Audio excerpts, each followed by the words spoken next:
Let's talk a little bit about the gold market. And we've just gone through a bit of a correction here the last couple of weeks.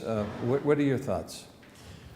I think it's just a normal and healthy correction. I've just seen that open interest decreased to a 2 years low, so it's been kind of a washout. And if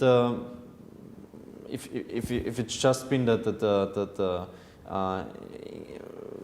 margin hike, they hiked it for I think roughly 20% in gold, silver, and in copper. I think it's not really useful to look for the reasons for this correction. I think it's the fact that I got so many calls on Monday from journalists and from investors, and they were all kind of asking, is this the end of the bull market? Did the bubble already burst? The fact that the negative turned that bearish so fast, that makes me kind of confident that there's not too much euphoria priced into the gold price. And I think we're right now we're like 15 or 16% below the all-time high. If you compare it to most of the stock indices, for example, I think gold is still up by 22% this year in euro terms, and also more or less in US dollar terms. The German DAX is in the reds by I think 25%, something like that. So it's been great performance on a relative but also on an absolute basis. And as I've said, I think that the sentiment turned a bit too bullish especially in August. We had this we've had in many tabloid newspapers, for example, we had gold on the cover of those newspapers and magazines. So that made me kind of cautious. And there was also like many big banks like JP Morgan predicted gold to rise to $2,500 by the end of the year. So that made me kind of cautious, and right now I think we will consolidate within the next few weeks. Normally October has a not really horrible, but not a very good seasonality. And I think in the next few weeks the volatility should decrease in terms of a normal correction, and then we make another leg up. Yeah, markets at the end of the day are always driven by fundamental factors and fundamental reasons. Has there been any fundamental change from the beginning of August to now that would cause you to suspect that this bull market in gold, which is now 10, 11 years old, that it's changing or ending? I don't know. Did real interest rates turn extremely positive? I don't think so. Did our structural problems within the economy and over-indebtedness? Last time I checked, the sovereign debt crisis hasn't been solved, has it? No. I didn't read the newspapers this morning, but I don't think so. Is there anything in your mind that could suggest that fundamentally, gold has changed now from what it was 2 months ago? I mean, the price did change, absolutely, and that's what we said at the beginning. If you're like a swing trader, you're just selling at 1900, and which is perfectly okay. Yeah. But from an investment perspective, I think that's the perfect environment for like constant accumulation. I just looked up the demand numbers coming from China and from India, and what we shouldn't forget, and this is what Frank Holmes, for example, calls the love trade and the fear trade.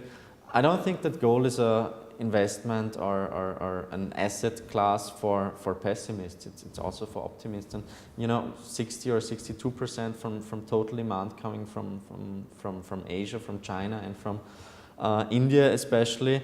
And with their growing prosperity and their deep affinity towards gold, I think the general uptrend in demand coming from China and India will continue.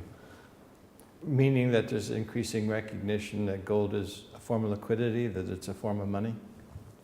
Absolutely, and what's really interesting from the kind of phases of this bull market is, I think when I talk to our clients or the media, like a few years ago, the perception was always that gold is a commodity, and right now I think people are more and more getting the monetary aspect of gold, and they're understanding why gold is money for so many hundreds, so many thousands of years, that gold cannot be debased, that it can't be printed, and I think this is one of the factors that is going to be kind of the next stage of this bull market. Yeah, that's a point that I like to make as well. You know, the factors that made gold as money in the first place, they haven't been lost or they haven't disappeared. They've just been ignored or forgotten the past few decades as we've had this experiment with fiat currency going on. And as we see this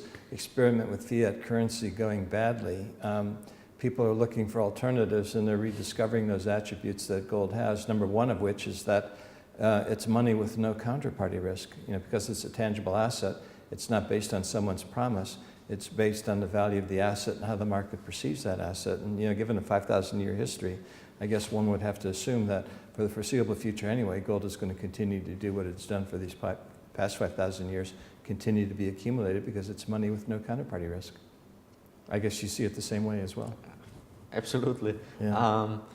And you know, stock to flow ratio is one factor, and I think this loss of trust in the euro, but also in the US dollar, but also in our political system. I think this the trend is kind of picking up momentum right now, and as you know, in every trend at the very end is this parabolic move, and I think that we also gonna see for the loss of trust. So there's gonna be one day when people will wake up and they're gonna realize, okay, our fiat currencies are backed by nothing. It's only a promise, and then they're gonna realize that there's a real alternative with a 5,000-year-long history. Yeah. And I mean, you know, being bullish on gold also means kind of being bearish on our like political and financial future, and I think that's a real big concern right now. Mm-hmm. Are you seeing a demand here in Vienna for physical metal picking up as a consequence of this recent fall in price? Yeah, I on last Friday and on Monday I called some physical traders, and I talked to our guys dealing with physical gold in the bank, and they said they had huge demand. So I think there's a growing how should I say, difference between the paper gold market and the physical market, and it makes me confident that people kind of use this correction to buy into physical gold, but because this also means that they were kind of waiting on the sidelines, which is smart, and they didn't want to buy into this sharp up move, and that's also a good sign for this long-term trend. And when I'm talking to journalists, one of the first questions always is gold in a bubble, and that's on the other hand also a very good contrary indicator, because when media and most of the analysts think that it's already a bubble, then I'm pretty sure that it isn't a bubble. Yeah, I agree. We're still early days, I think.